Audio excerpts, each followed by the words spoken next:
Good morning, everybody. Today is Thursday. I don't know what the date is, but I know 14th. The 14th. It's the 14th.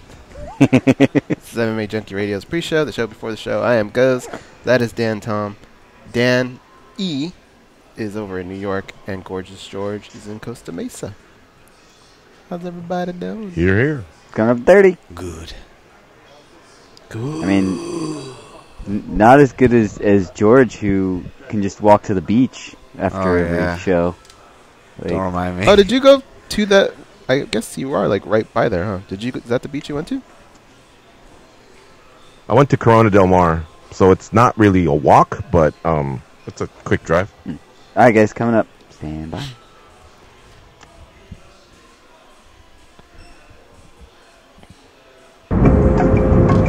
This is your captain speaking. We are making our descent into Las Vegas McCarran Airport. On behalf of our crew, we'd like to thank you for flying MMAjunkie Airlines. Now please fasten your seatbelts and put your tray tables in your upright position because the descent is going to be a little bit bumpy. Alright, Junkie Nation, it's time to roll, baby, on MMAjunkie Radio with Gorgeous George and Goz. This is what we doing while we do it, baby. All night long, we rollin'! Yeah! The MMAjunkie Radio revolution is upon us. Can you dig it? There's no escape. No escape. Through the vast frontier of cyberspace and through a sea of stars in outer space. One small step for man, one giant leap for mankind. We've solidified our combat communications stranglehold. We are controlling transmission. With the use of MMAjunkie Radio and SiriusXM satellite radio technology. MMAjunkie Radio. Commence transmission.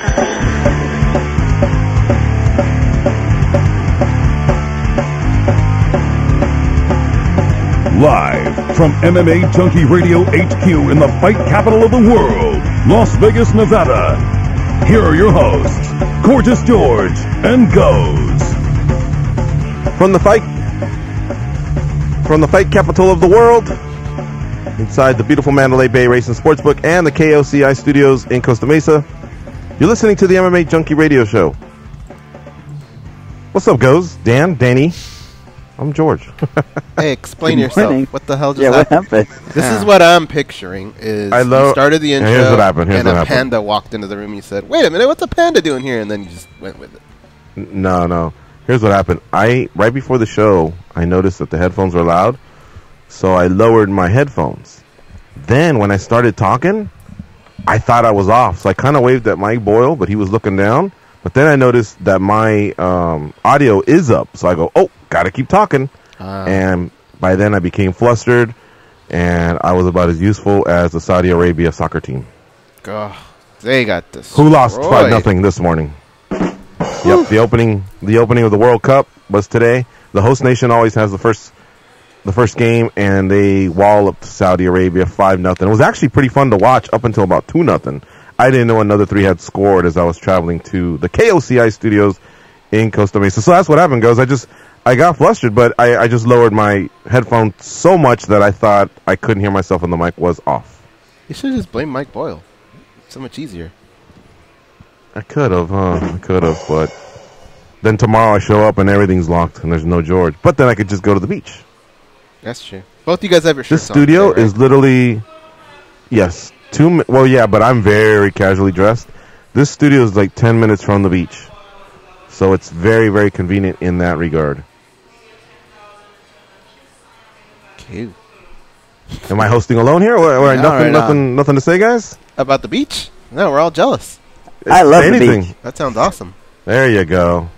Hey, Danny, I did catch up on Jersey Shore. So now tonight, I guess, is the newest episode. Thank you for tipping me off. That was a pretty funny episode.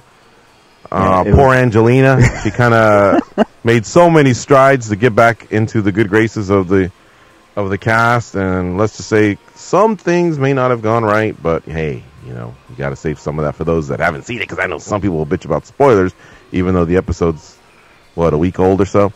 Yeah. But anyway, I I can't wait to watch it, though. I haven't seen it yet, but I love that show so much. And trust me, you can call me an idiot, call me whatever you like. But all I know is when meatballs fall down, when people get drunk, I'm laughing. I love train wrecks. Why is it that they can fall so much? Even Sal from Impractical Jokers, these guys fall so much, but it's not a problem. And yet, if I fall, it hurts. If you fall? Oh, yeah. You know what? That is true. When we were younger, it didn't really matter, huh? But now falling does kind of hurt a little bit. Wrists and stuff like that start to hurt. Well, you got to believe that my Snooki tailbone and Sal, yeah, they've all kind of passed 30 years old, but they fall a lot. Like Angelina and Snooki were on a bench, play fighting or something, and one of them just tackles the other one. They both land and on the cement. Everybody just kind of goes, oh, and that's it. They pick her up, and no big deal. Oh, there he is. Remember that? What's that from? But I bumped my shin somewhere, stubbed my toe, and it hurts. Stubbing your, well, I would rather stub my toe than hit my shin. Shin is awful. I'm sorry if I'm not jumping in. I would take any of those than what Dan Tom's having to currently do and the tests I'm having to go run. There's my contribution. I'll take that any day. I'll take 100 stub toes. Not me. 100 chip shins for the last 6 months of tests and doctors. I'll do that. He's been getting probed. Pretty much. Sending some funny pictures yesterday of me stuck in a machine for a couple hours while they played choice music. It was good times. Today we're going to be talking to the winner from last night's episode. Close your ears if you don't like spoilers. This happened, 12, 16 hours ago. The episode 9 of The Ultimate Fighter, season 27, Undefeated. Catch it Wednesday nights at 10 p.m. Eastern. Mike Trizano will join us. He defeated John Gunther. So he advances in the lightweight division to the finals. That means he will be fighting the winner of Joe Ganetti versus Alan Zuniga at the Ultimate Fighter 27 finale on July 6th. Remember, there's 2 divisions, and that's why they're already doing semifinals that result in finalists. So, congrats to Mike Trizano. He'll join us on the show. And then we'll also talk to Alonzo Menifield, the first winner of Season 2 of Dana White Contender Series. He got a win in 8 seconds, folks, in the main event. He was the last fight of the night. And so he actually may have stolen Chris Curtis's spot, because if they were going to award 2, one we all know as Greg Hardy, the other one could have very well have gone to Chris Curtis, and instead it went to Alonzo Menifield. Alonzo Menifield will join us out of Fortis MMA in Dallas, Texas. And lastly, we'll end the show with Alejandra Lara, who will be headlining Bellator 204 against Lima Lee McFarlane. They are in the main event out there at Pachanga Resort and Casino in Temecula on June 29th. So we'll catch up with all 3 of them, see what they're all about, continue our coverage of the sport, which includes the latest news. And I'm hearing that Conor McGregor is not done yet settling whatever he needs to settle in the state of New York following that attack on the bus at UFC 223 back in April. Mm-hmm. So I guess the guy went to the Brooklyn Criminal Court, and they're just nothing. I mean, it was brief. And basically, they scheduled his next court hearing for July 26th. So I don't know what the whole point of all that was, honestly, other than I guess McGregor gets to state, I don't know. Do you guys know? Do you guys follow these cases or what? I mean, all I know is that we still won't know anything until July 26th. But apparently, it was a very brief appearance, and that's that. Yeah, it's postponed till then, and I don't know. Now Dana White has his meeting with Conor. I don't know what can really be accomplished until you know what's going on here, right? Because that's been his stance the whole time, is we need to let this all play out. But how long are things how long are people just gonna sit around and wait? Think about all the people that actually woke up probably earlier than they usually do. Well, not the court people, but there are bailiffs, judges, attorneys, and then the subjects. and they all got up and either flew or drove or had a driver. I don't know. And they all showed up just to be told, yeah. So we'll see you all on July 26th. And remember, Connor flew from across the other side of the pond for this. Mm-hmm. What suit am I going to wear? It just seems kind of ridiculous the way. Yeah, it seems kind of ridiculous that we now have to wait till July 26th. Not even June 26th. Like, stick around in New York. You know, we'll tackle this in 72 hours. Nothing like that. I just don't see the point of it. I get confused by our judicial system and how things work. But you're not the only one. I don't know. People from other countries laugh at our system. I mean, he was in court. I mean, he could have Skyped in, couldn't he? You would imagine. Are we getting to what that was stage? The point of today? Are we getting what? I say, are we getting to that stage where Skyping is legal in the courtroom? I don't know. Can you imagine that? Well, I mean, I don't believe that anything was really accomplished here, so I'm sure he could have Skyped in, kind of nodded his head, and if they asked him something, yes, I regret my actions. Okay, we'll see you on July 26th. I mean, guys, the story of us covering it went up at 10:15 a.m., and that's Eastern time. So even if he was the first guy on the docket, 8 a.m. Eastern time, and then it takes our writer, some time to craft this, this couldn't have taken that long. Yeah, I mean, it's a big waste of time, is really what it is. I'm at the point where I just want somebody to tap me on the shoulder when we know anything. Yeah. And until then, I don't want to hear about matchups. I don't want to hear about him and Khabib and this and that. Just tap me when this is done. Apparently, his team wants a plea deal for numerous charges. He has 2 felony counts of criminal mischief. Now, what I believe is, let's just keep it simple. I know people are like, just keep it simple, right? I don't think he's going to do jail time. That's for sure. And I think, basically, he can probably make do or make it right with guys like Chiesa and Borg and anybody else that may have been affected by not being able to compete that day. If in fact those fighters are pursuing that. What it boils down to is he just needs to make sure he'll be able to get in and out of the country so that he can work, because that's where he's going to make his bread, is fighting in Vegas or New York. I think Dana's already made it clear, hey, that stadium show, kind of forget about that. You're too big of a fighter. There's too much money to be made, and that money has to be made in the state of New York or in the state of Nevada. So I think they just have to make sure he needs to be able to kind of get through that. You know what I mean? But I believe he can plea down on the 2 felony counts, and I believe he can settle financially with anybody else that was affected. And that's that. We move on. Why can't all this move faster? We're in June. This happened over 2 months ago. Why does it have to take that long? Who do you feel sorry for? Because I don't feel sorry for Connor, that's for sure. He put himself in that mess. It just bugs me that we can't all seem to move forward with what's going on. I feel sorry for America, man, that we can't figure out how to settle this. Yeah, it doesn't surprise me. I agree with you. It's hair. What makes you want to pull your hair out? But it doesn't surprise me. You think if anybody served jury duty, I mean, the cases that are brought to you are from how long ago? I mean, for whatever reason, there's just a backlog on whatever kind of proceedings or hearings is going to be in that case. And I'm with Goes, where just tell me when we know.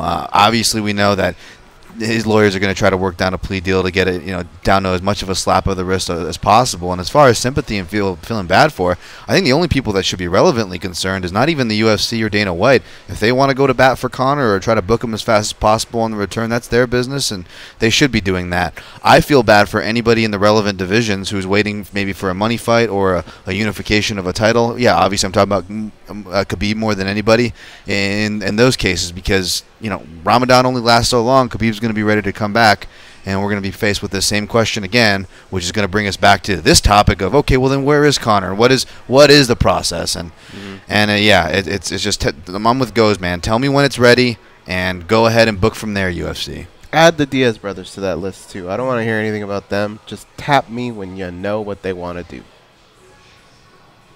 That's one thing I do like about, not that I watch them, but when I have watched them, Judge Judy, Judge Mathis, the ones in Spanish, they basically say, okay, what do you got to say for yourself? All right. And then they tell the other side, shut the fuck up. This person's talking. And then the other side talks. And then when the first side tries to chime in, shut the fuck up. You already had your chance. You got a witness? Cool. Bring them in. All right. This is what I think. Boom. And then they just hit that gavel, make that loud noise, and that's it. And then on the way out, they go, exactly. On the way out, they say, oh, man, I thought the judge was unfair. Whatever. And we all move on, and reparation takes place. And then the judge is they get their money because obviously the show's a hit. But in this case, whoever is presiding over this case should go, Connor, you owe this to these people, or no, have you settled with these people? No? Okay, well, then this is what I think you owe, and this is what you owe us for wasting everyone's time, and I know you're not a bad person because you threw the dolly, and luckily nothing happened. You can still continue to go back and forth into the United States and make money, and God bless you, and that's it, Mm-hmm. I mean, that's the way all this time. And somehow we still managed to put people behind bars, and they come out 27 years later after we figure out we made a mistake. So it's not like it's even foolproof after going through all these steps. Yeah, well, what do I care, right? It doesn't really affect me. I know our first guest is going to be calling in soon. I mean, I guess let's be honest. Well, in our profession, okay, when Conor McGregor fights, there's more eyeballs on the sport. Our website does a lot better. Mm-hmm. It actually does kind of help us. It kind of does have ramifications towards us. But I trust me, I get your frustrations. It totally makes sense. It's the dumbest thing ever. I mean, you see hard workers in this country. They get deported. And then you see a guy come over and do these type of things, and it's like, hey, don't do that again. What are you supposed to say? I'm not supposed to start fights and throw dollies through bus windows and start mini riots? I'm not supposed to do that? You can't say that. You just got to show up and you got to go, man, I was an asshole that day, wasn't I? But I am who I am. I agree. All right, let's take a break. You're listening to MMA Junkie Radio on Sirius XM Rush 93. We're going to take a break early because, as we've done in previous weeks, the winner of the most recent episode of The Ultimate Fighter, they'll call in, and they call in early to the show. And then after that, we'll have a nice run where we can take some calls. So get in the queue at 866-522-2846. We'll be right back.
They are the stretch marks on the underbelly of the MMA community. But hey, stretch marks are the new tats. They are Gorgeous George and Goes.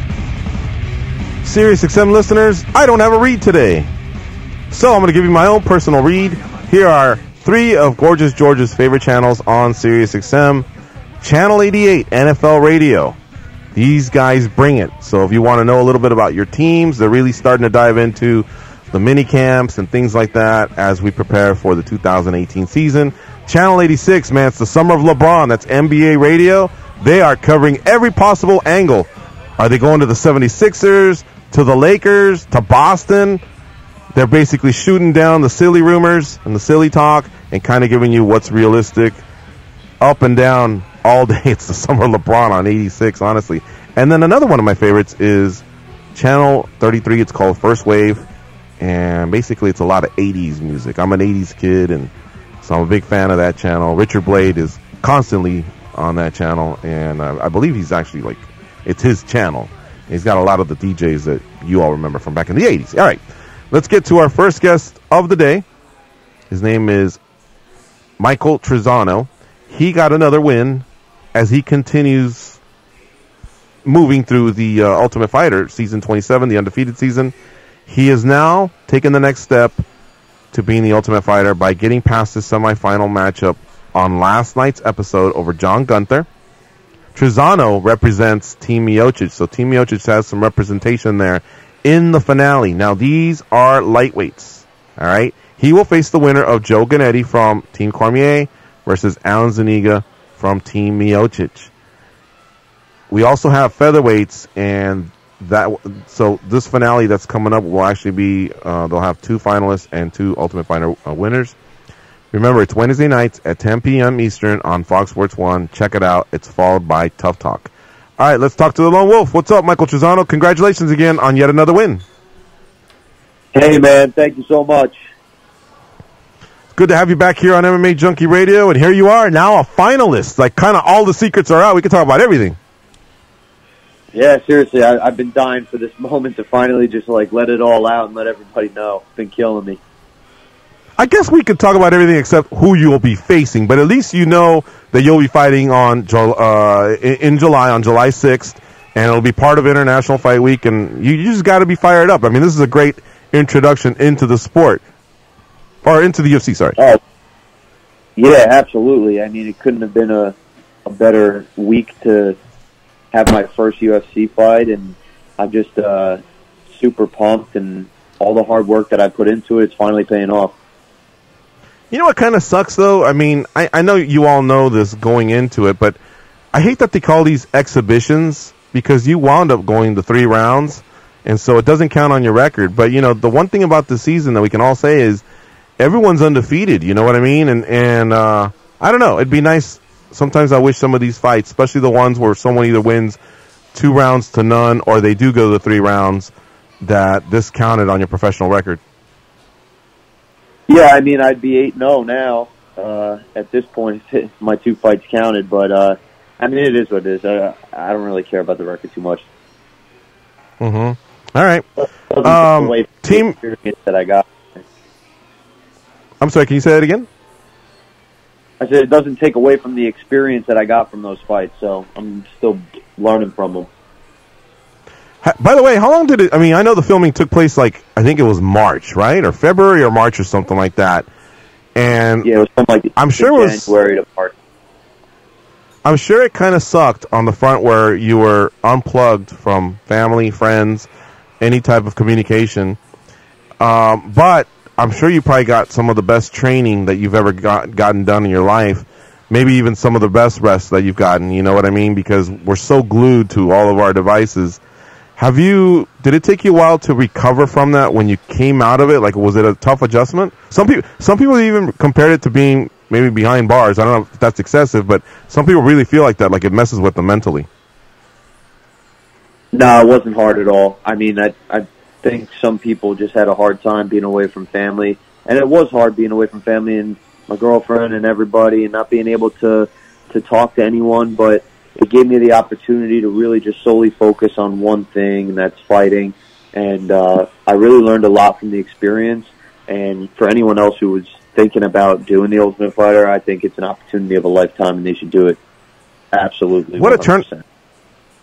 Michael Trizano, our guest here on MMA Junkie Radio. You can catch him on Wednesday nights. The Ultimate Fighter, season 27, undefeated. He is one of the finalists, one of the 4 finalists from this season. He will be facing the winner of Alan Zuniga and Joe Giannetti. And remember, there's also the featherweight bracket, which features Brad Katona, Bryce Mitchell, Jake Cuccinello, and Tyler Diamond. It's interesting how the first finalist is from Team Miocic. Early on, everything was Team Cormier. Now, I know they had a few injuries, but that didn't apply to you. You kind of earned your way here and represented Team Miocic very well. Do you keep in touch with the champion, Miocic? Yeah, I talked to his coaches a few weeks ago. They were checking on me, making sure that I was training hard, and Stipe wanted them to check on me anyway, because I know he's deep in training camp as well. So I'm looking forward to seeing him again during that week in Vegas. What would you say is the one thing you learned the most from Stipe Miocic? Just to outwork people. If you work harder than the other guy, there's a good chance you're going to win. He has Goes really and Dan mentality. back. Yeah, definitely, man. He's arguably the greatest heavyweight we've ever seen. He's piling up them title defenses, and it'll be a good one against Daniel Cormier. So you definitely learned from one of the best, Mike Trizano. All right, let me turn it over to the guys in Vegas. Dan and Goes, what do you have for Mike Trizano? Mike, how important were things like the talent show? We saw the talent show last night, and we were laughing our asses off, but things like that allow you to disconnect a little bit from what's about to happen. Can you talk about what those type of things, like going out and racing the cars and the talent show, what that does to kind of help your psyche? It was a chance for all of us to kind of just de-stress and forget about the fact that we're locked in a house and we're going to be fighting nonstop and training nonstop. And it was good to kind of just have a little bit of fun and not worry about anything like that. And that was something that Stipe really wanted to do with us as a team. And we constantly, every week, Stipe would try and take us out of the house. We went go-karting, we went bowling, we did a bunch of different stuff. And, the other team really didn't do that, but Stipe really tried to allow us to de-stress. Like, he would take us out to some parks and we would just hang outside and just get out of the house. And it definitely was like a good mental de-stressor. Racing some of those cars, I have to imagine your adrenaline is just pumping through the roof as you're making those turns at those speeds. Can you compare that to what your adrenaline feels like on fight night? I guess it's a similar adrenaline rush, but like, I honestly thought a couple times that my life was just going to end on one of those turns. I thought the car was going to just completely flip, but they've got pretty good handling, so I was in good hands. You see your relationship with John Gunter, and I mean, you guys had a really good relationship in the sense that you knew you could be friends, but you knew you were going to fight, and I think you both accepted that very well. But during the fight, did your relationship with him at all ever like pop into your head during that fight? Because you guys seem pretty tight. No, the relationship we had outside the cage had no effect with what goes on inside the cage. At the end of the day, it's a fight, it's business. He's in my way of my goal, and I had to do what I had to do. But I mean, that's the sport. I see people all the time. It's not all about just trash talking and stuff like that. I mean, we have a mutual respect for each other. We enjoyed ourselves outside of the cage, and then when it's time to get down to business and fight, we fought. It is what it is. Michael Trizano, I got a question for you. After experiencing these cars and seeing these cars and what they can do, the ones that Goes just asked you about, do you think that NASCAR and IndyCar drivers, should they be considered athletes? Some say, hey, all they make is a bunch of left turns at high speeds. And others will say, hey, no, there's a lot more behind it. But do you think athleticism has taken place, and should they be called athletes? I mean, I definitely think it's a skill in itself. And, I mean, being athletic, I mean, there's fighters that are not that coordinated and athletic, but they can fight. So, I mean, I don't think I could be a NASCAR driver. I mean, that'd be so tough. definitely a certain skill and something practiced over and over again. So I would consider them athletes. I mean, it's a different type of athlete, but it takes skill and practice just like any other athlete would do in any other sport. What about bowlers and golfers? Absolutely. I mean, I suck at bowling, so and especially golf too. I mean, the club goes further than the ball for me, but yeah, all that stuff takes skill and practice, and everyone puts their own effort and work into each thing that they love and that they enjoy. So again, an athlete is not just specifically one sport per se. I mean, you can be an athlete in different things. So yeah, but typing takes a lot of practice. But not everyone can be a court reporter or whatever they're called. You know, you have to be pretty good at it, but it doesn't make you an athlete. You know. Well, that's a skill in itself. It's typing so fast, I can't do. I can only type with one finger. All right, one more. I'm trying to get you to talk some smack here, but it's not working. You have a lot of respect for athletes everywhere. Here's one more. I know you're feeling me here. What about that damn what's it called? The Olympic sport? Curling. Shuffleboard, or what's that called? Curling. What about curling? One person's just shoving that big old coin or whatever it is, puck, down a sheet of ice, and a bunch of other people are just sweeping the ice out of the way so that it lands in a certain spot. Are they athletes too? I mean, after hearing that, like, someone took steroids for curling, I mean, I don't know. I mean, that's bizarre. I honestly am still confused on how they decided they were almost going to take wrestling out of the Olympics, but they keep that. Oh, shit. They keep that. Yeah. They keep badminton. Like, that confuses me. I just don't know how the world thinks sometimes. You know, just a to side think topic. that they actually get I'm the medals. king of badminton. Yeah, George. go ahead. Badminton, really? Dude, I was a stud at badminton. I was really good. But as far as curling goes, don't you just feel like a really skilled janitor could maybe sub in for one of those guys if we got sick or something? I mean, I just feel like they could tell you roughly like what it is you're doing, and then from there maybe in a week you could pick it up. Like I feel like in a week or two I could take the bronze at least. That's what I think too. I don't see anything special that's taking place there. You think ping pong guys are athletes? Oh, Yes. absolutely. Yeah. Ping pong's tough. Yeah. Ping pong, you gotta be quick. Yeah, I do believe there's some athleticism that's taking place because they do move around. They are jumping around back and forth. And then aside from that, the hand-eye coordination. But all right. Well, good stuff, Michael Trizano. It's great having you back on the show. You got through your first match, and now you got through the semifinal, and now you're a finalist. And you either get to face another teammate or someone from Team Cormier. Only you know. Well, you and some others, but we're anxious to find out on July 6th. So we will be seeing you. So we're a Vegas-based show. That's why I say that. We'll be seeing you in a few weeks. I hope you have a safe camp, whatever's left. Safe travels to Las Vegas. And we'll see you in a couple weeks, Michael Trizano, for the tough finale. Okay, brother. Take care. All right, have a good one. All right, see ya. All right, big shout out to Chelsea and the PR group out at the UFC for lining up the tough winners. It's been fun catching up with each one of them. Remember, The Ultimate Fighter, Season 27, Wednesday nights, 10 p.m. Eastern. It's been a really, really good season, coached by Daniel Cormier and Stipe Miocic. All right, we're going to take a quick break. We'll be right back after these messages. We'll have a nice 25-minute run of phone calls. If you want to call in, 866-522-2846.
Do what they say, and your life will be a lot better. Here are Gorgeous and Goes.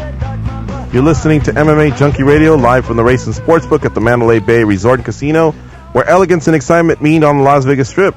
877-632-7000 for room reservations, or follow them on their social media fronts of Facebook, Twitter, and Instagram.com/Mandalay Bay. Follow us. We will be taking some calls in just a sec, but you want to throw out your Instagram handle, Liz? Yeah, I am pretty much at the Goze for everything. That's Goze, spelled Goze. If you follow me today, I'll follow you back. All right. That's Dan, pretty Tom, good. what do you want to plug? At Dan Tom MMA on Twitter. That's the only social media I'm really on. So. Okay, and then obviously, why don't you plug everything? Let's do the podcast and. I would, but I feel guilty because I haven't done the podcast in a couple of weeks. It's been on kind of a hiatus while I'm dealing with my extracurricular stuff outside of Wake. But it's protecting. Okay, Danny Otto. Oh, sorry, Dan. Yeah. No, Let right. Dan finish. What's the name of your But podcast? it's the Protect Your Neck podcast. Well, it sounded like he didn't want to do it, so I thought, all right. So And go ahead. also my Twitter profile, it's like everything there is linked, so I just give the Twitter. Sorry, go ahead, Danny. I'm at Danny Otto on Instagram, Twitter, and on Facebook. If you just do facebook.com/Danny Otto, it comes up. And then my TV show Poppin' Off is at Poppin' Off Show. And George. And you're the lead singer of a band. Oh yeah, in the band Automatic 253. It's at Automatic 253 on Instagram, Twitter, and Facebook. And where would you guys be playing next? We are going to be playing Philly July 7th for Radio 99's. I guess it's like their year anniversary. Like they do it every year. Mm-hmm. I don't know what that's called. They just throw a big party every year, and they have a bunch of bands, and they have 2 shows, like 2 nights in a row. All right. And Dan, Tom, what's the latest piece that you've put up on the website? Is there anything you want to plug there or that you're working on? No, I just did a grading the contender series, just grading the winners from every Tuesday. So did that get a that's good up there. reaction? I didn't pop on. I was actually meaning to pop on yesterday to see if see how it was doing, but yeah, I got to check that out. I know. And those, you got anything up your sleeve? I do. Yeah. What are you working on? Working on some stuff behind the scenes that I believe our listeners will really, really enjoy. And fans of the show, I think, will really laugh at some cool stuff I have up my sleeve. How about you, George? Why don't you shout out your... We'll get to me in a second, but how about you, Mike Boyle? You got any social media you want to plug, or you can find me on LinkedIn. LinkedIn?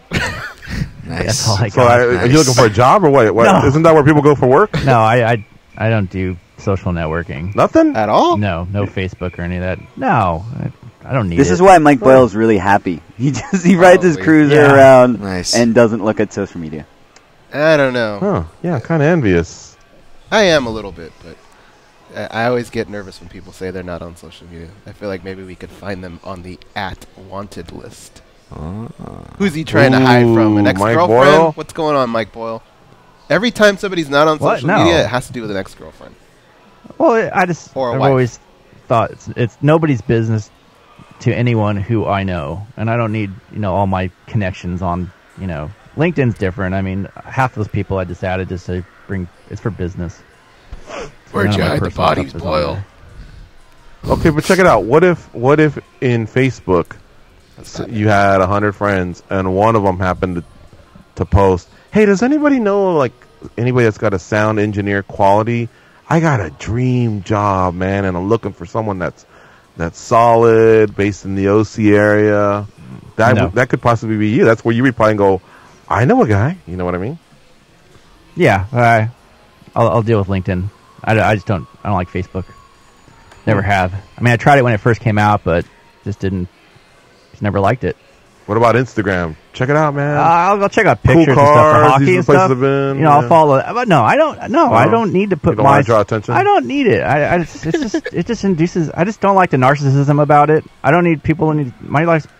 It is what it is. I'd rather just see people in reality. I don't need to take pictures of my food or take pictures of myself. I'm like, it's just I hate it. It drives me nuts. Right. Okay. You know? I respect that. As a respect hardcore that. contrarian, I Yeah. respect that.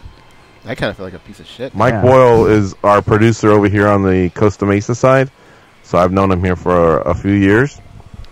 He's a good guy, but I didn't know that. I didn't know that he was anti-social media. I thought you and I were friends on Facebook or something like that. No. Maybe we're just always communicating on text. Okay. Yeah, we just do text or email and things, or phone. Okay. All right. Well, yeah, I'm at MMA Junkie George, I believe, I guess across everything. I don't think there's... I just do the basics, really. I just started dabbling with another app that Goes told me. But Goes, should I give that out, or is that going to be one of those where like, oh, fuck, what'd I do that for?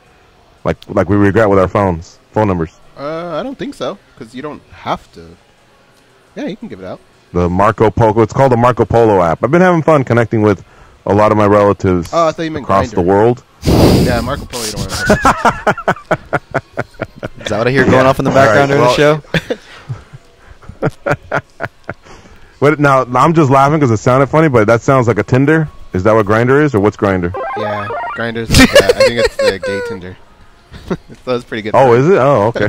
That was a great sound effect. Hey, one more thing here.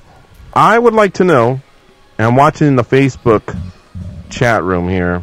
Shout out to Jimmy Machado, Daniel Fajardo, Darius Debkowski, Jason Ford, and a few of the other knuckleheads. Tony has done it again. He's in there as well. I want to know, and I'll check YouTube too. As far as the World Cup goes, it just started today. Russia annihilated Saudi Arabia 5-0, by the way. How do you feel out of these four categories? I want to have my own. It's not necessarily a daily debate, but it's like a poll question, right? Here it goes. Okay. These are the answers. Basically, it's just, hey, are you excited about the World Cup, or are you watching the World Cup? And then what I mean is across the 30 days, not just a particular team or anything. The answers are, fuck yeah, what are you, stupid? The next one is, yes. And that's it, just yes. The next one is, maybe. And then the last one is, don't be asking me bullshit like that ever again. Let's start with Danny Otto. Danny, are you excited? Will you be watching the World Cup?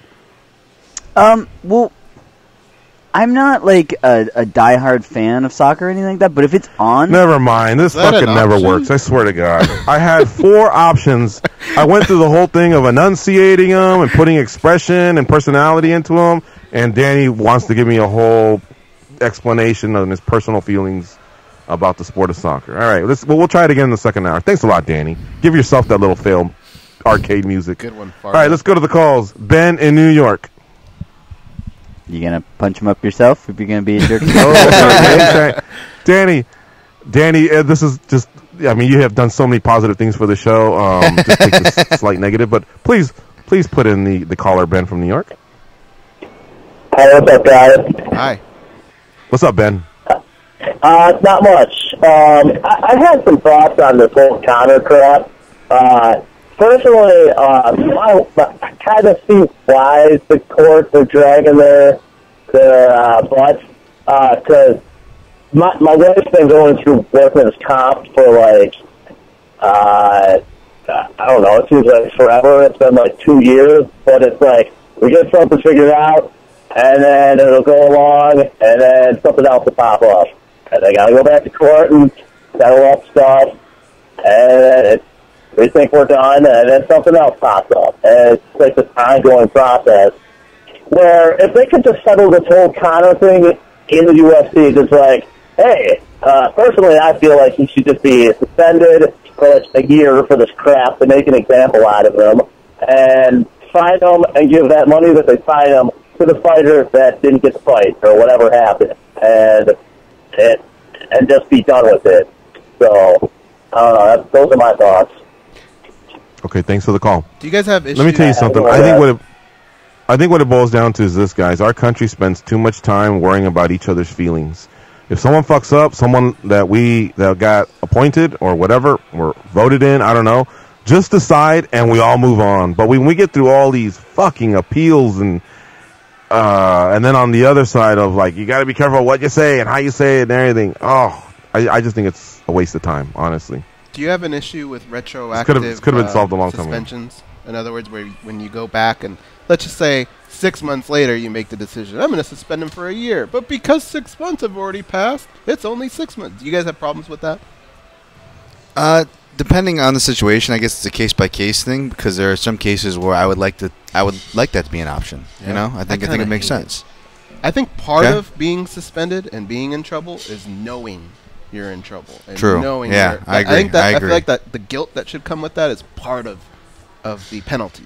It's all a pain in the butt, but isn't it also a two-way street where you could just as well, you know, like for example, Ben from New York was just saying as far as, you know, even like workers' comp cases can be drawn out. Like, I'm just thinking, like, well, what about the compensation? Okay, all the lawyer bills, all the stuff you have to pay in the meantime, while, like, kind of like adding on to what Go said, am I in trouble or am I not? Meanwhile, all I know is I'm the one having to pay my bills in the meantime.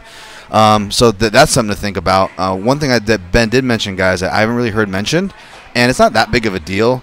Conor definitely doesn't need to, but how easy could it have been to like get the fans, get some people back on his side, good press, whatever and what have you, if he would have just been, you know, said something to the fighters or done something, or when that whole Ray Borg thing was getting press and circulation, and you know people were like, yeah, he needs money. Ray Borg's trying to take a fight. He can't even take this fight now. Is the UFC going to help him? Who's helping this poor guy? If Conor just did something, he could have played a hero card so easily there. I never thought of that. You're right, because he has not a newborn, but I think his kid's like 1 year old or something. Right now he could say, hey man, I know exactly what you're going through. I'm so sorry. Here's something. Or you're still the rebel, but you're more of a Robin Hood than just a hood. Nice.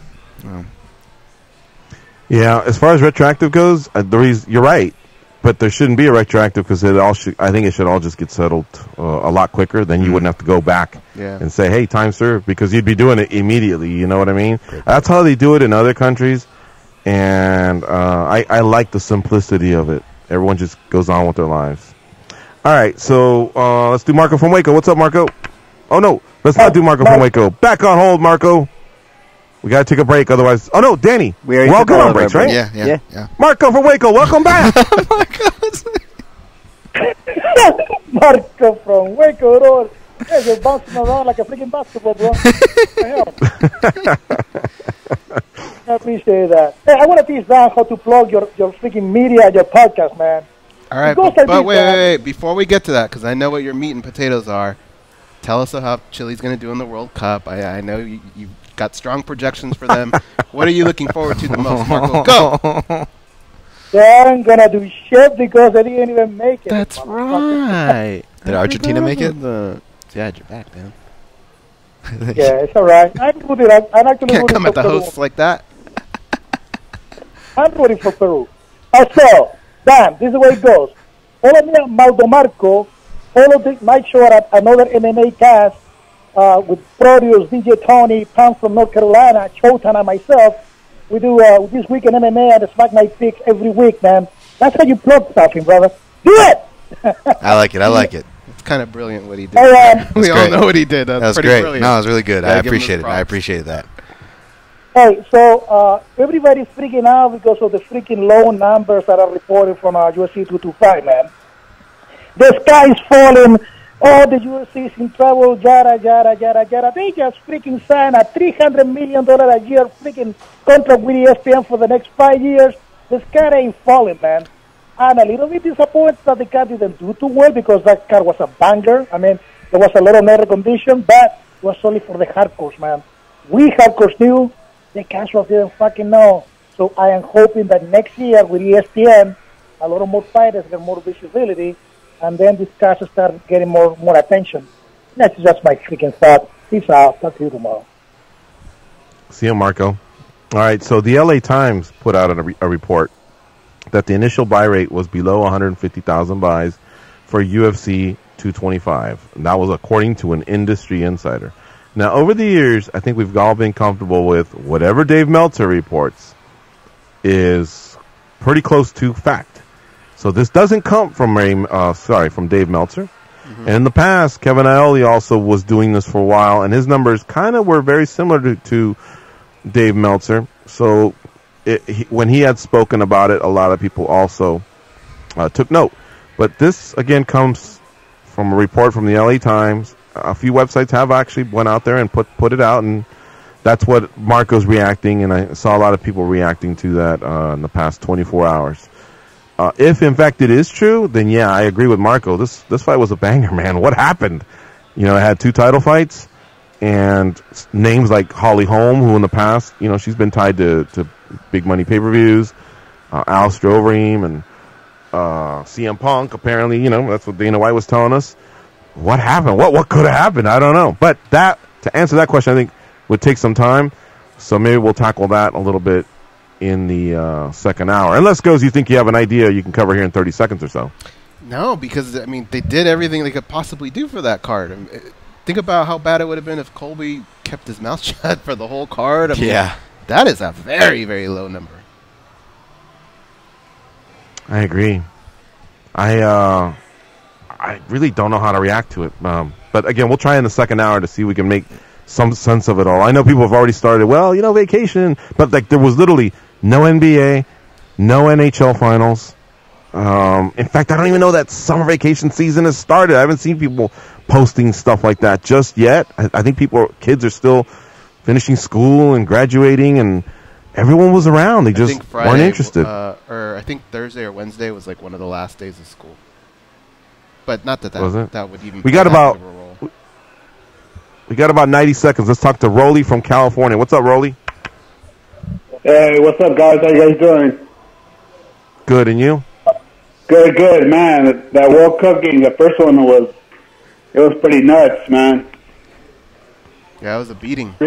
Somebody must have told you this, because according to Jason Ford in Facebook, no one is watching soccer.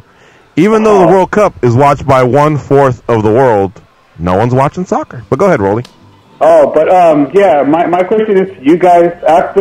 My question is just about Conor McGregor.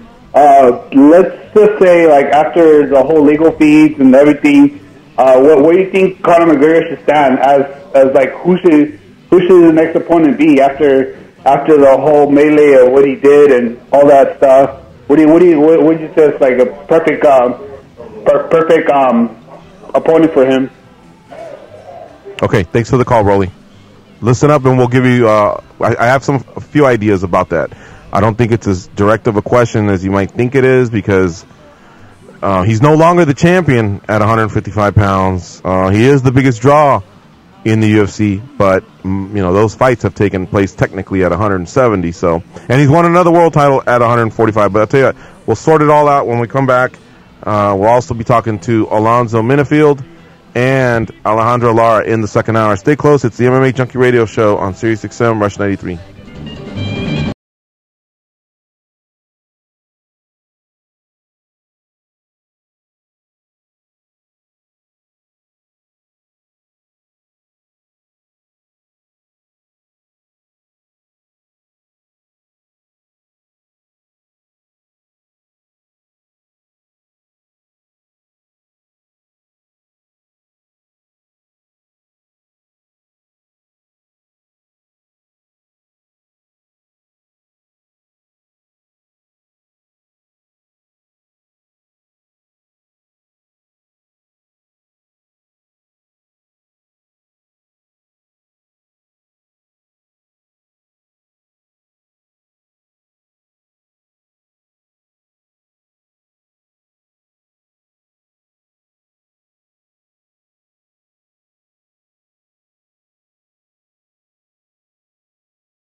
lion says it's the end of time, and the Mississippi River, she's a gold dry.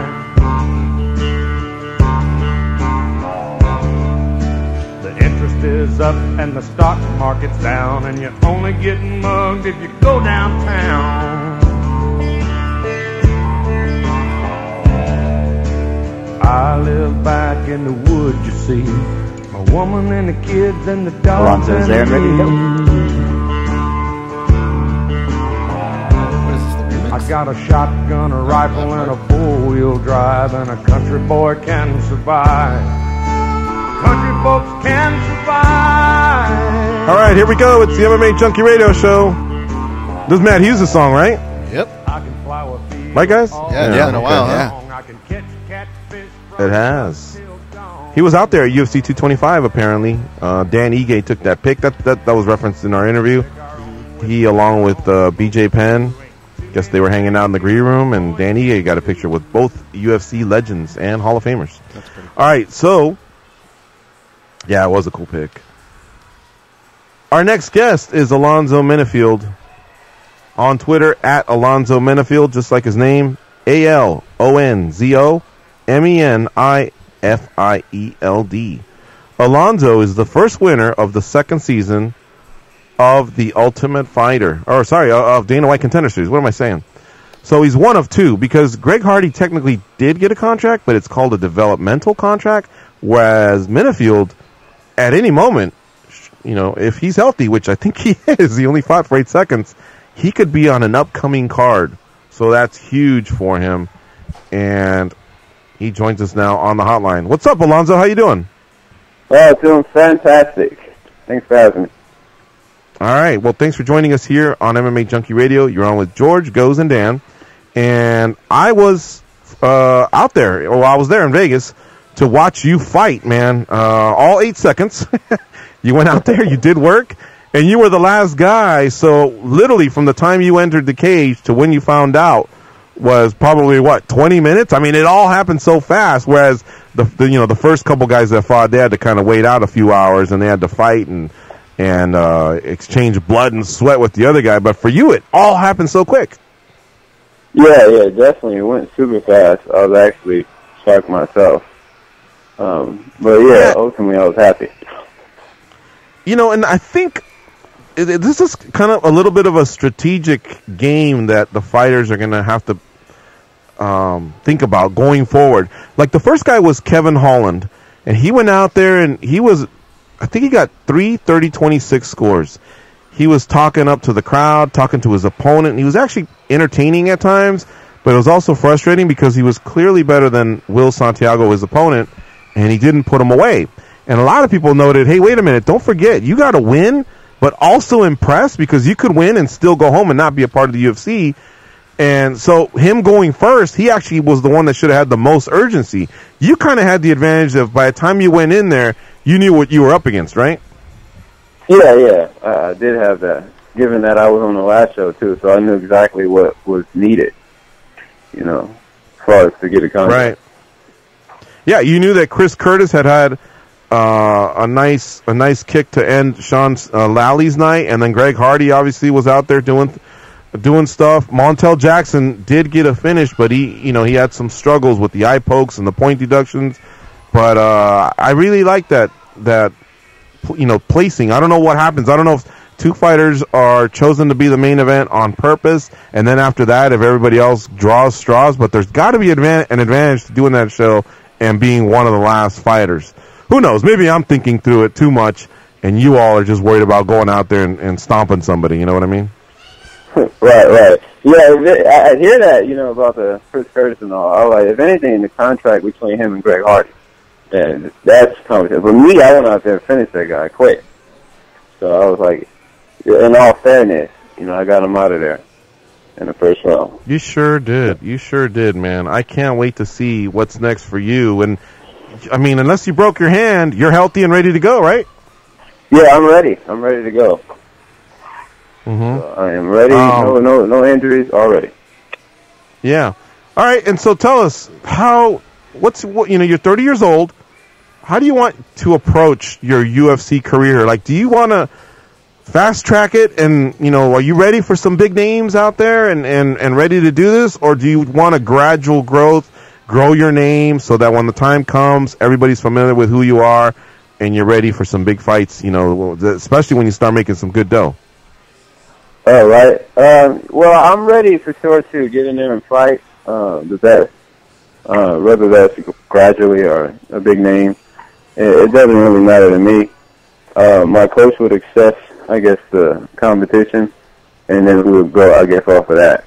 But me, ultimately, I am ready, to get in there and fight, be challenged, battle, and prove to myself and to, I guess, fans that I belong, in the UFC. How long have you been training in mixed martial arts? Come again? How long have you been training in mixed martial arts? I think I started training while I was in football, college, like 2008, 2007, around that time. Right. And we've had a lot of football players that have, started in football and wound up in mixed martial arts. They've given us their reasons for why they've converted over to mixed martial arts. Can you tell us yours first, and then I'll share some of the ones I've heard over the years?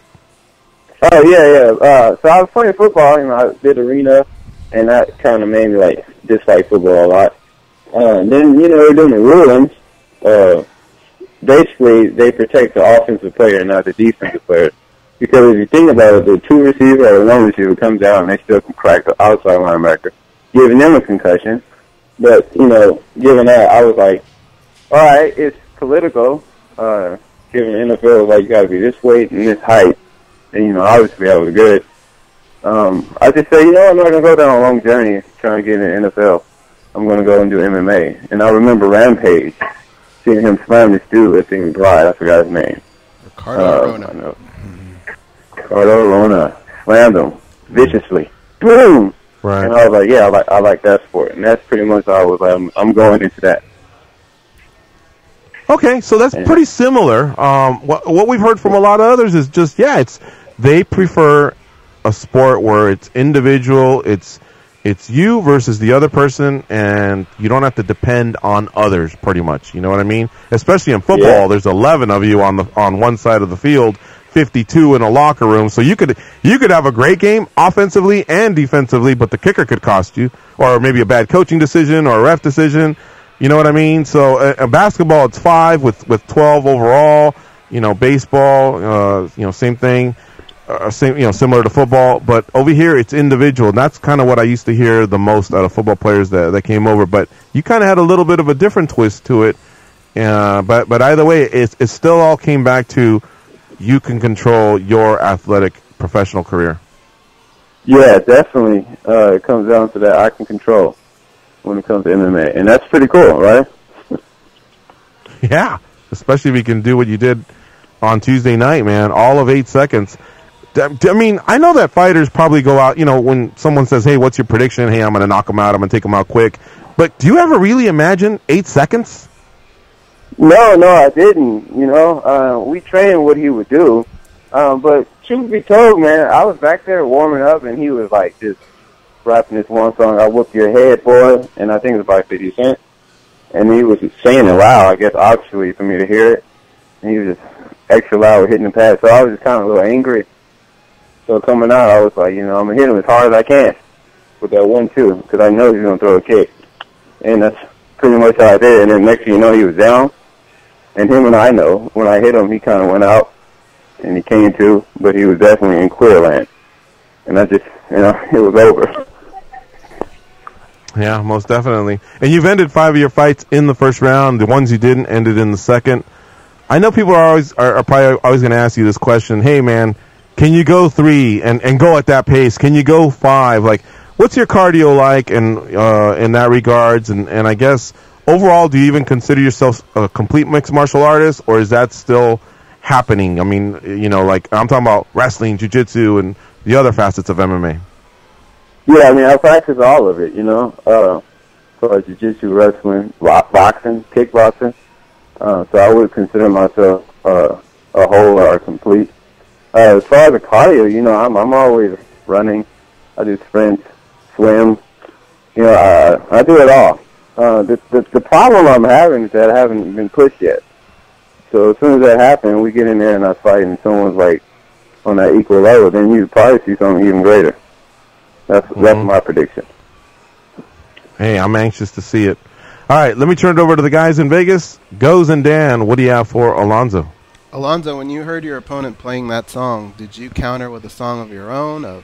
Mama Said Knock You Out or something? Was there anything on your end? No, I didn't. I literally had a timer in my head, and I turned it, and I could just hear the seconds tick, tick, tick. So when I hit his hand in the ring, it said boom, and I was like, all right, get him. And that's how I used that song he was singing in my head. Hey, I was thinking about something. When it comes to Dana White's Contender Series, do you remember when we were all kids and we would go to a party or a dance, and you would kind of like, no matter what you did, you would always lock eyes with the girls that you were after, right? Because you wanted to know how they reacted to things you were doing. In Dana White Contender Series, Dana White, Mick Maynard, Sean Shelby, they're the hot girls in the room. How often are you aware of their presence, like even walking out? I know your fight went quick, but you've done this before. Kind of seeing their reactions to what it is you're doing. Seeing the reaction, basically, I look to see the reaction is liking of my performance, and that's pretty much it. I try not to be like the groupie girl or whatnot, but yeah, I keep it cool. I'm like, yeah, they liked it, and I just keep it like that. Hey, Alonzo, you're talking about greatness and showing more of yourself the more you push and the more you grow. But I was going through your Instagram, and obviously, you're listed as training out of Texas with the guys at Saxon, who I'm sure were proud of that counter that you hit this week on your opponent. But I also saw some pictures of you training with, I want to say, Curtis Blades and so some of the other light heavyweights that are in the UFC. Were you able to make it to Denver, or what's that all about? Yeah, that's Curtis, Dominic, and Nick Roderick. And no, I haven't been able to make it to Denver or whatnot, but I train with them sometimes. They're great guys. But yeah, that's a Fight Team Elevation, and you got Dominic Reyes, who's fights out of California. But sometimes we all meet up in Denver and we train. Right on. So between sorry about that. I just was going to say between that and training, maybe with UFC guys, and now obviously you're in the UFC. Do you feel more than ready? Because you know how it goes. All it takes, especially with someone that can do what you do, you go in there, you get maybe a semi-name opponent, you get a nice knockout, and all of a sudden you're kind of on the fast track. Is that something you've already thought about and have already prepared yourself for? Yeah, I prepared myself. I look at it like a train that I can't stop. It just keeps going. So I definitely buckled in, got ready, and I just, prepared for it. And, here we go. Alonzo, I wanted to ask you, I was communicating with Saif, your coach. He seemed just as excited about you. I'm sure like Goes was asking, you wanted to know what the promoters and the matchmakers think, but man, the one thing that's real cool about Dana White Contender Series is kind of hearing all your loved ones, your coaches, your family. You can hear them. You can actually hear them in the gym and see their reaction. How much does their reaction to your wins mean to you? Oh, it means a lot, seeing their reaction, my wife's coach, and just knowing the people that were supporting me in the background and thinking about, where I've come from. It definitely means a lot when I consider that or think about it. I'm telling you, man, that show is so raw. Like, both camps are seated next to each other, and on the one side, you got everybody, you see all the coaches jumping and high-fiving, and they can't wait to run into the octagon and lift you in the air. And then, like you said, you can hear everybody in the stands cheering and, talking some smack or just being happy.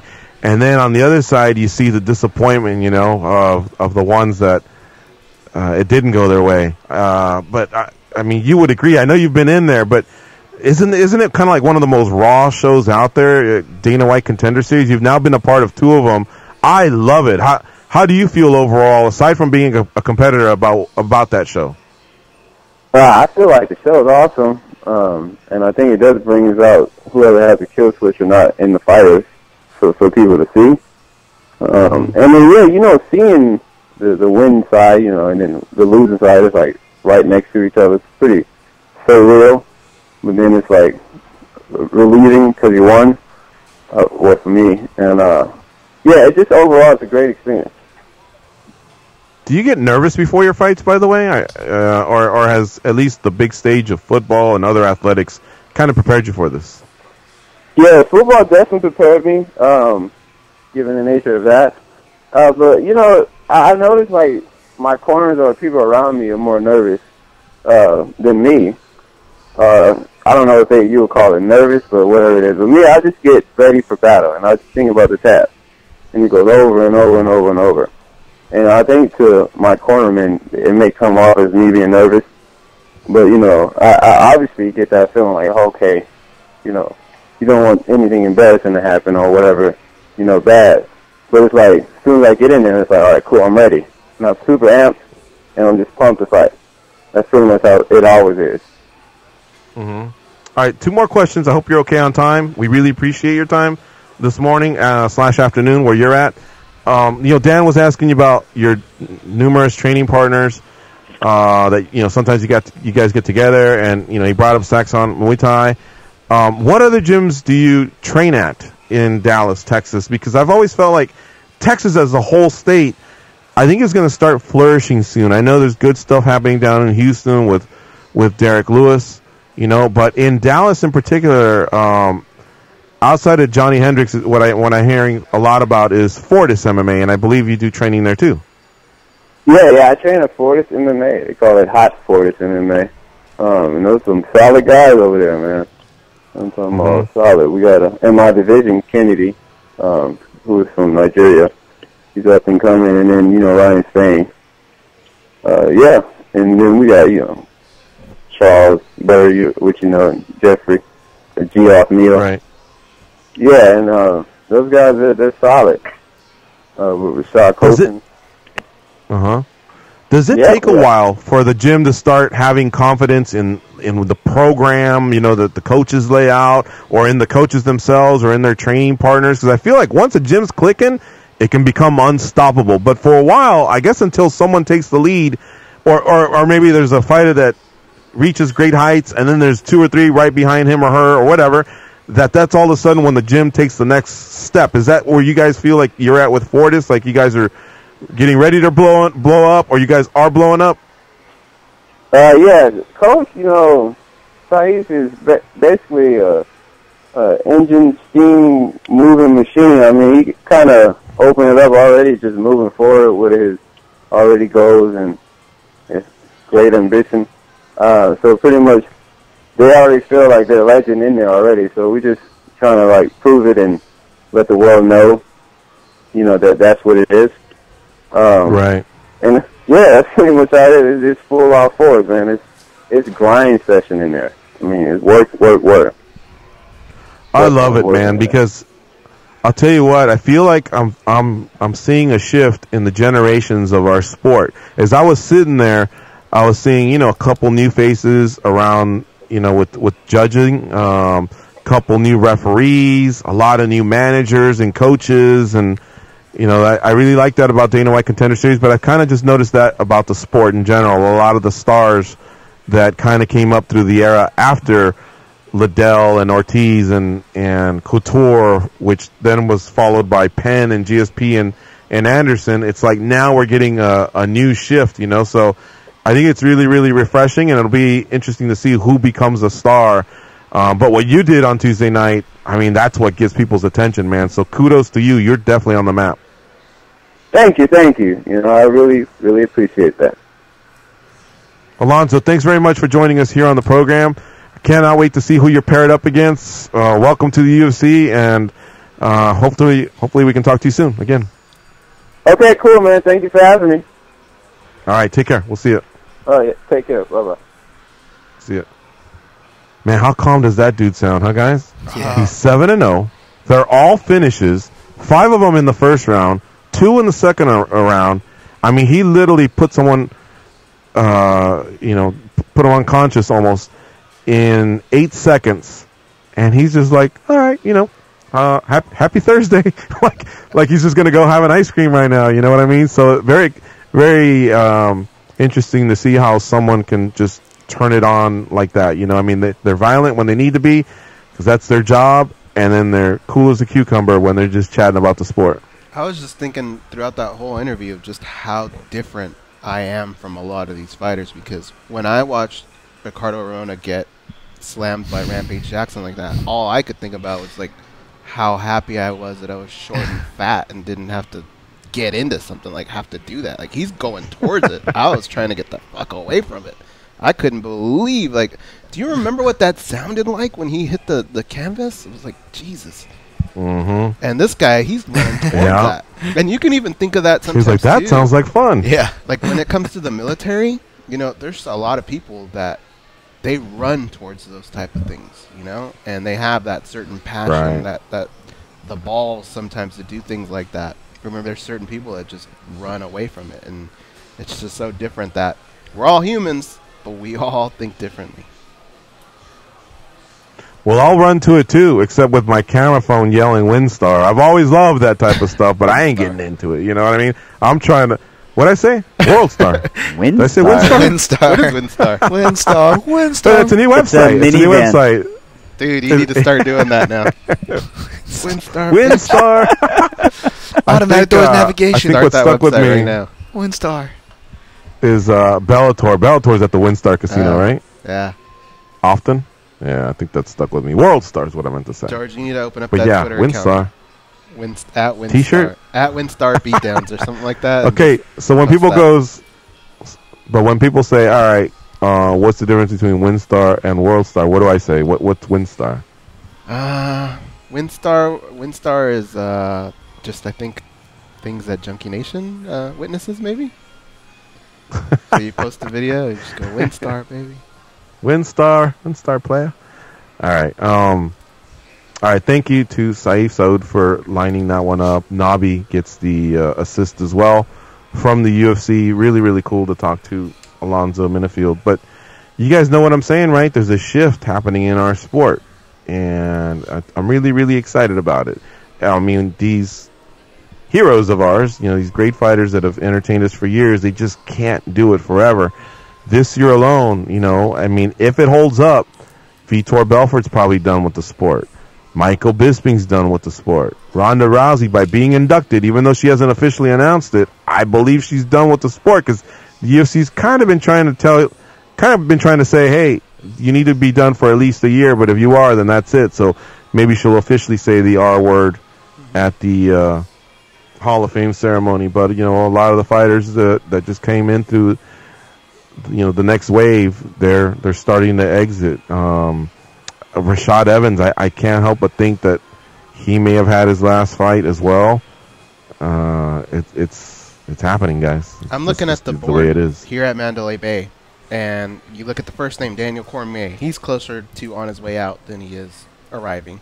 Stipe's kind of in the middle there, I would say. Brian Ortega's a new face. Max Holloway's a new face. Derek Lewis is a new face. Francis Ngannou, that's a new face. Then you got a guy like Anthony Pettis. He's kind of on his way out, right? Michael Chiesa is a little bit of a new face. So, why is Pettis on his way out? Have you heard that? Anthony Pettis, I mean, don't you think he's a little bit closer to being on his way out than he is I would say he's on a decline from his prime. Yeah, but we're talking about superstars who are being replaced and all that. Like, I'm giving you some names of the new people and some of the people that are closer on their way out. We always talk about the UFC having to create new stars. Anthony Pettis was a massive superstar. If we have a UFC Fight Expo, yeah, he's going to get some looks. But guys like Francis Ngannou, Max Holloway, on the Ultimate Fighter last night, Max Holloway showed up a little bit. And it was Luke Rockhold. Daniel Cormier brought out Luke Rockhold and Max Holloway. And he said the names to the guys on the mat.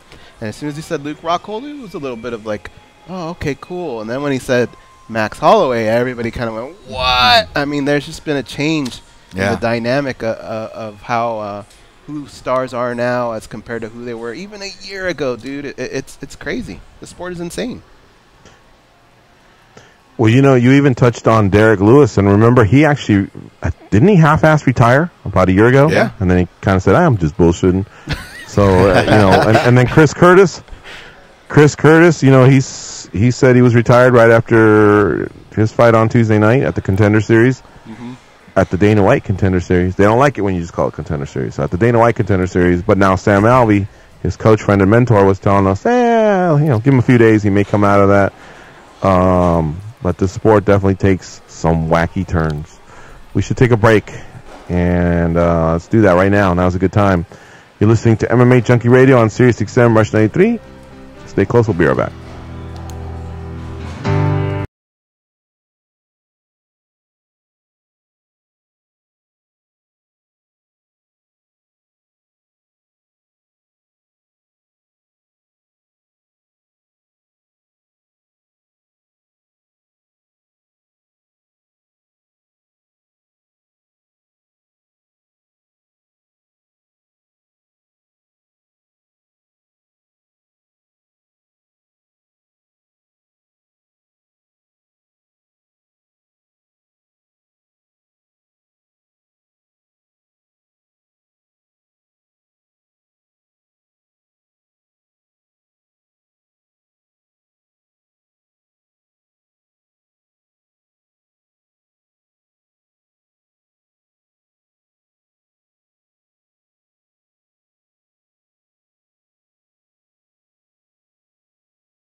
so fat they gave Dracula diabetes. Here are your hosts, Gorgeous George and Goes. All right, we're back, and we're coming down the home stretch of another fine edition of MMA Junkie Radio. We do the show 2 hours a day. Most of the time, we're all live there at the Mandalay Bay Race and Sportsbook. The show starts at 10 a.m. Pacific. Stop on by if you're ever in town for business or pleasure. We'd love to have you. I'm in Costa Mesa, California, out of the KOCI studios, alongside Mike Boyle, who makes this happen. Shout out to him. And I wanted to answer one question while we try and locate Alejandra Lara. We've made a couple attempts, and we're having a little trouble with the international call. As far as McGregor, that was asked by Rolly from California. What do we think is going to happen? You know what, guys? Here's the thing, man. If McGregor comes back, because he's making so much money, and he'll probably make a lot of money in the next fight, what I'm concerned about is, because I would love for McGregor, this is what I would love, is for McGregor to come back, probably as a lightweight, not as a featherweight, honestly, and compete, What does that mean, though? Compete, well, like 5 times in the next 2 years. I like that equation. I don't think that's going to or 2 times per year, whatever it takes. So if he fights Khabib and he wins, then I'd love to see him defend the title 3 times, let's say.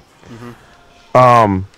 But he's a pick and choose guy, you know what I mean? Yeah. So if he's just going to come back and fight Khabib and then just kind of sit there until the next possible opportunity comes versus flyweight Mayweather or Justin Bieber or something, then what's the point? You know what I mean? I just don't fucking get that. So he made his mark in the sport. He'll always be a legend. But honestly, this is what I'm thinking. Just have him fight GSP. Let them two make a boatload of money. They both seem to want to make a lot of money. And then they both don't disrupt welterweight, lightweight, featherweight, middleweight. They don't disrupt any of that. They just kind of keep to themselves and make a ton of money. After he fights GSP, I still believe he can fight Nate Diaz. It's 1-1. And same thing. They can make a boatload of money and someone becomes the trilogy winner there. And I think he can do it even if he loses to GSP because he can play the card, well, I tried my hand against the former middleweight champion, but this lightweight/featherweight couldn't do it. He just came up short. You know what I mean? He can spin it. Yeah. If he fights Nate first and loses, then Nate could go, well, that was nice knowing you. I won the trilogy. Hey, GSP, how's yous doing? You know what I mean? And he takes Conor McGregor's spot and fights GSP. And who knows? GSP may go, hey, how you doing? I fought your brother. Now I fight you. Whatever. So I think Conor needs to play it that way. GSP and then Nate Diaz. And then just leave the sport. You made a lot of money. Respect. Cool, Uh-huh. But if it was my way and he said, no, I want to commit to the lightweight division and have a few fights, which is, again, very unrealistic, then I'd say, yeah, of course Khabib makes the most sense. And if not, then I guess Max Holloway, if he can convince us he can make 45, which I'll give Conor that. He always looks like he's in great shape, So if he told us, hey, yeah, I can still do it, okay. You got to wait out Ortega and Holloway, but yeah, we'd love to see you run it back versus Holloway. They've talked up some smoke on social media, so I'd be in for that. How about you guys? Here's what I think is going on in Conor's head going into that meeting. I think he wants everyone to think that he wants to fight Khabib. And I think there is a part of him that does want to do that. But I think he saw that last fight and said, Khabib wasn't as dominant as I thought he was going to be. And maybe another fight. There's so many beasts in that division. I'll have him fight someone else. In the meantime, how about I fight GSP, make a shitload of money. If I lose, whatever. I lost to the GOAT. I haven't really fought at that weight class that much anyway. Who gives a shit? I'll come back and I'll say I'm now ready to regain my title and I'll fight Khabib because that can and then guess what? At any moment, I can fight Nate whenever I choose. But I can put a little bit more mileage on Khabib and that GSP fight, the longer and longer you wait, the smaller of a chance there is for that to happen because we don't know what GSP's thinking. We don't know if we definitely know he doesn't have a lot left in him. So you got to make sure you're one of those if it's going to happen. I think that's what he's telling Dana White behind the scenes. I guess I'll give mine. Oh boy! As soon as Goes mentioned that, it actually sounds like I'll say that sounds pretty realistic in my head. I could Wouldn't I you? could totally see that happening. I think we all can agree. I think the UFC can agree. I think Conor can agree that Nate Diaz, all due respect to him, is a back pocket choice. That will always be there. I think that is the one solid of the equation. But riddle me this: what if there's I just saw a picture of GSP wrestling, and people were commenting his recent footage, and he looked really slim, and he did. I just looked at it. Okay. What if GSP his only options at the table are Conor and Khabib, realistically, right? So what if something goes affray, or there's a good excuse where there's going to be a delay, even though, to be honest, Conor actually looks like he's training right now, which would tell me UFC wants to do one of those things where they book the guy right when he comes back. You know what I'm saying? Where they're already in cahoots. But regardless, if something happens, I would not be surprised to see GSP come in to fight Khabib, take that dirty work, grab that way. GSP has a much better shot at beating Khabib than Conor does, and the GSP and Conor, say what you will about their shelf life, because both are different, but both I don't think have a long shelf life for different reasons. But say what you will, the UFC would probably rather have those guys there. So GSP does the dirty work, gets the title, and now Conor can come back and have that unification title and the money fight while avoiding the big mean wrestler. Can I be Dana White, guys? Okay. Sure. All right. Here's what I'm saying behind closed doors. Let's go to Russia and see what that's like. If it's great, then let's set up Khabib and Conor, but let's do it later. Let's give Nate Diaz somebody we know he can beat, buy us about another year, have that off to the side. Let's tell Conor, your days of boxing are over for now. However, to make it up to you, here's GSP. You're going to make a boatload of money there. When that boils over and whatever with Khabib happens, we figure that out. That's on the table for you. And we've bought you enough time where Nate Diaz will always be there. And then he opens the door and jumps into a big pile of money and just says, "Wee, this is what we do." That's what I think is happening. That's pretty accurate, too. Yeah. Well, there you have it, Rolly. We're trying our best to keep it real, but also, I guess, give you an answer to what you were looking for. Personally, guys, if the winner of Poirier and Alvarez really should be next for Khabib, if Conor McGregor is just out of the equation, you know what I mean? Because that division does have to move along, and it has. They stripped them, and so it has been moving along. And again, I consider Tony Ferguson a fighter who is hurt and on the sidelines, and I hope for a healthy recovery. But more than likely, we probably won't see him till 2019. I think we all agree Khabib needs to defend sometime in 2018.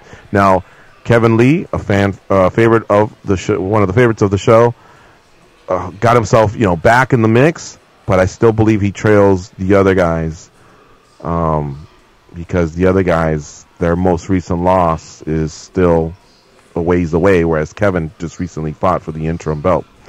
I'll tell you what, guys. I think we may have located Alejandra Lara. We're going to get to her in just a second, but right now, let's do the daily debate. You all ready? Yeah. Let's do it.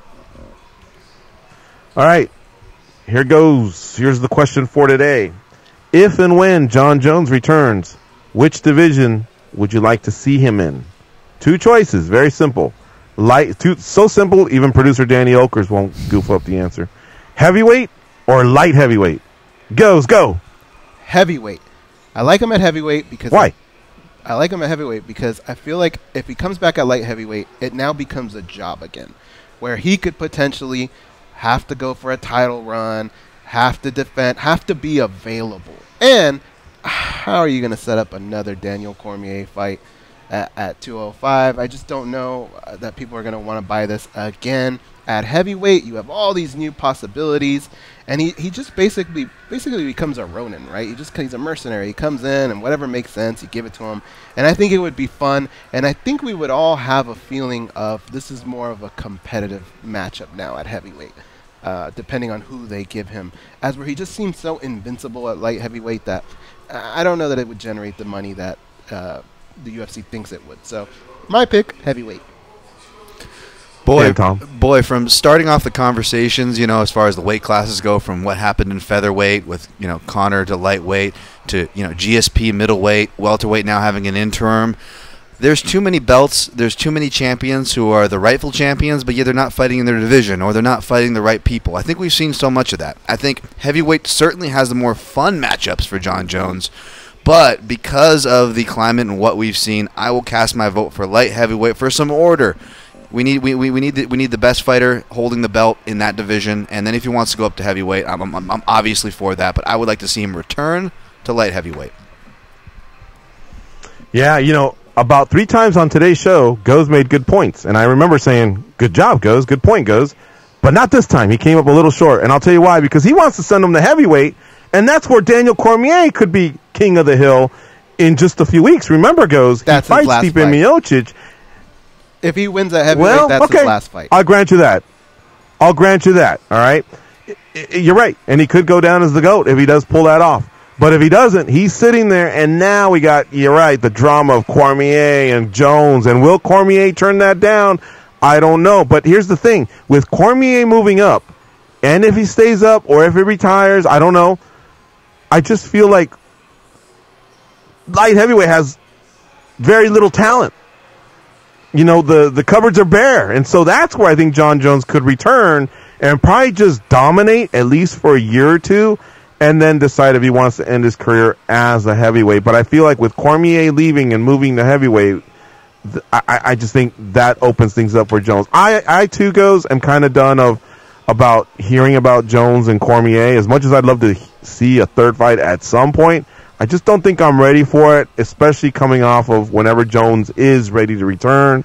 I think we need to build up for it if Cormier is still around. But that's another thing that we don't know. Another factor we don't know is when Jones will be back. They're talking about he could be back around August 1st of this year, 2018, or it could actually be around August 1st of 2019. So it may not even become an issue when we throw out Jones-Cormier talk. But to answer the question, I'm going with light heavyweight. Now, 42% agreed with Dan, Tom, and I at light heavyweight. 58% agreed with Goes. All right, that's today's daily debate brought to you by the MMA Junkie Radio team. We're going to take our last break, and when we come back, we'll try and hook up with Alejandro Lara, who will be fighting Elimele McFarlane in the headline slot of Bellator 201 on June 29th. Remember, McFarlane, the champ, this will be a title defense for her.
charm, compassion, common sense. These guys have none of that. You listen to them, so you're no better. I am awesome, though.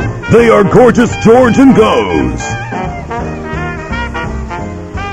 All right, we're back. We can probably stay a couple minutes of overtime if the producer's able to connect with our guest. But so far, we're not having any luck. And we still have one more show to round out the week tomorrow. So look, if we have to, we'll move Alejandra to tomorrow's show. I don't want to rush through things, and at the same time, I know that we have a few problems at the SiriusXM studios in New York, and it's been a little bit of a rough go here. So, Danny, you just chime in whenever you need to and give us an update. All right, bud? Will do. Okay. All right. Back to the World Cup. I had heard a stat, and it's kind of held up. The World Cup final is watched by 1/4 of the world. Now, at the time, I think we had 6 billion people on the planet. I think we're at 7.1 or something like that. Yeah. But I think it was the 98 World Cup or something like that. And they said 1.5 billion witnessed it. And that was the World Cup final. The World Cup as a whole, though, I know that, that's obviously however many games it is, 60 or 70 games. I think half the world at some point winds up watching it, So it is a big deal.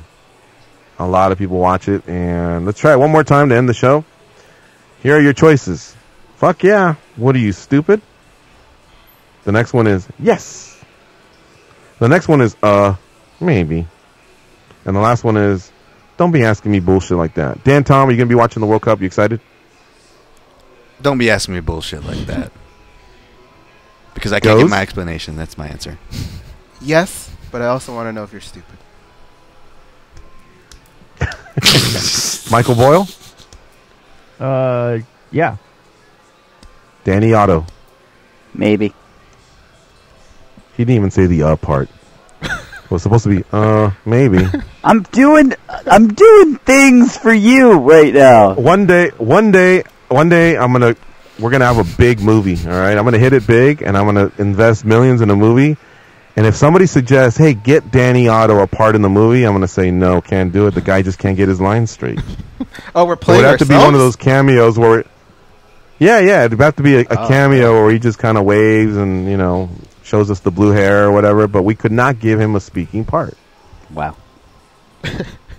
We could give him that line, that's for sure. All right, let's finish up with some callers, and then I'll see if I can assist with that, with what's happening with our guest. All right, we'll start off with Joe in H-Town. What's up, Joe? Good morning, fellas. Joe. Morning. Hi. Morning. Hey, Goes, I'm thinking about driving to California next year. How is that drive from El Paso to Vegas? 11 and a half hours, and I've done it twice. Right. One time was, I'm not too familiar with it, but I know one time we went through Phoenix, and it was kind of like a boring route. But this past time, we went around a different way that was actually really, really cool. But they both ended up being about 11 and a half hours, and I thought it was actually pretty nice, the scenery, going back and forth. Yeah, I'm dreading driving to El Paso because that's just a long drive, man. George, how you doing, George? When's the next pay-per-view that you're going to tease us about flights going to? When's the next one coming up? I would say L.A. Staples Center. Now that one's an easy one, but if we're asked to host the party somewhere or maybe return to Virginia, then that'll probably prevent me from going there. You know what? The last one was in L.A. I wound up not going. No, Goes went to UFC 199 at the Forum, and I wanted to go to that one. It turned out to be one of the greatest ever, and I wasn't able to because I had to stay back and host in Las Vegas at the Sunset Station. Yeah, that's cool. Dan, when's the next time you see daylight?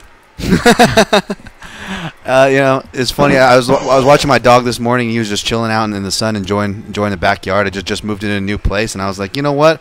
That vitamin D, there's something to that. I got to get me some. So, apropos, Joe. Thank you. Thanks for the reminder.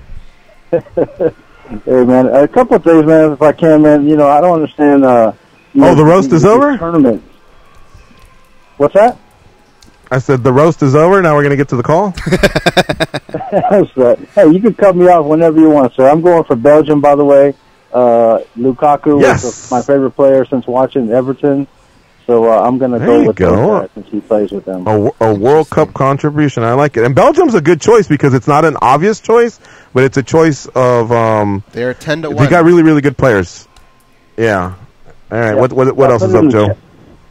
I put it in the chat yesterday. A lot of people chimed in, so chime in there. But, yeah, you know, I don't understand what the UFC's problem is with putting on actual tournaments. You know, interest is just waning on MMA right now, and they're going to have to do something to get these numbers back up. These pay-per-views are just dying. The ratings are dying.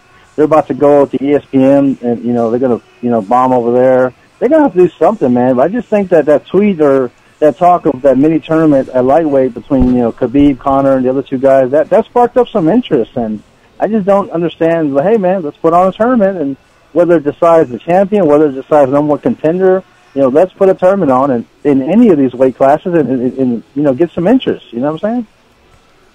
I'm totally down. Now, I think in the past, the one thing Dana has been clear about is he just doesn't like that word tournament, and that's why he's always been against it. But, like I noted on one of the shows earlier this week, he didn't like women's MMA, and he had quite the turnaround. So, who knows? Maybe somebody can convince him. I think either way, when we watch fights play out through the year, like Barbosa and Lee, Poirier and Alvarez, Pettis and Chiesa, I mean, in a way, they're kind of staggered almost like a tournament. Mm-hmm. So you could just call something like that at the beginning of the year, call it a big deal, call it the words Grand Prix is always registered really, really nice. Mm-hmm. Try something, and then if it doesn't work, you can always just answer the question, hey, how come we never did a Grand Prix like you did in 2018? Well, you know, we tried it, but we wanted to try something else, and that's that, but try it.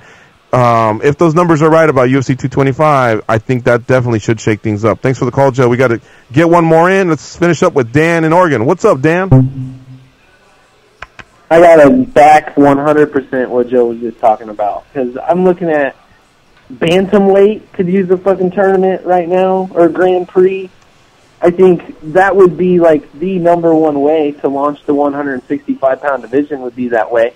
But, man, when I look at this pay-per-view, like, we talked about how that's the most stacked card, top to bottom, that we've seen all year. And that's the pathetic numbers. Like, they've been giving us the worst quality product they could because they're not paying the guys, and we're the ones suffering. And so now they're finally suffering. I'm kind of glad for them to see it. Because, I mean, think about it, man. They weren't paying Max Holloway, so he sat out all last year. Stipe Miocic as well. Like, what the hell is going on here, man? This is like DEFCON 4 scenario in my mind, and I think they can only put on 2 to 4 pay-per-views a year at this point in time that we're actually going to pay for. They jacked the number up by $5 for no goddamn reason. I have no idea what's going on there. And meanwhile, the WWE Network has got 2 million subscribers, and they get every pay-per-view for $10 a month. So you look at what we get compared to what they're getting, and we get screwed worse than any fan. You can get NFL Sunday Ticket, WWE, and all that, and that's way less money than any freaking buying every pay-per-view for the UFC. So this shit's dead, dude. They better just go full out on ESPN. Back to you guys. All right.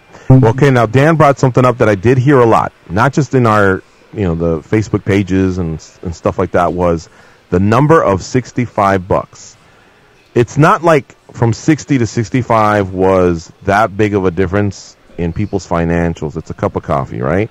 It's the fact that it just went up and the value of the cards or the quality of the cards didn't go up to match it.